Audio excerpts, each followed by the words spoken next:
Nanti juga akan sisihkan dana, saya akan bikin penjara yang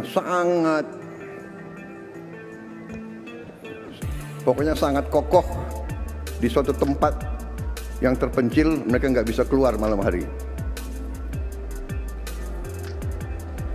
Kita akan cari pulau, kalau mereka mau keluar biar ketemu sama hiu.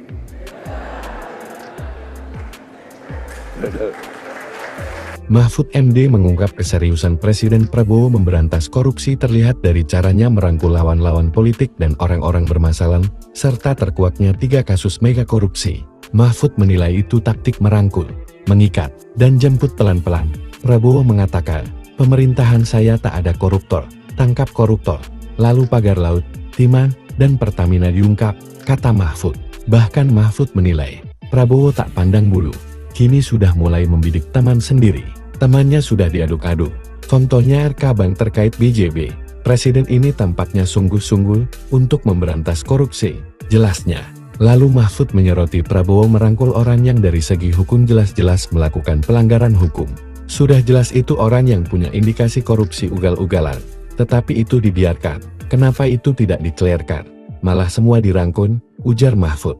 Mahfud menduga dan berharap taktik Prabowo itu memang tujuannya mengurung para koruptor, alias dijemput pelan-pelan.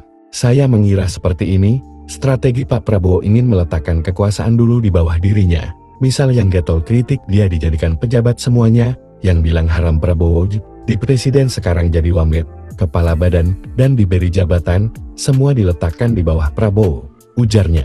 Taktik itu mengikat dulu semuanya, dan dikurung dulu lalu dibawa, lalu dia jemput pelan-pelan, kata Mahfud. Menurut dia, taktik Prabowo itu sama dengan yang pernah dilakukan Gus Dur saat menjadi presiden dan merangkul orang-orang di pemerintahannya.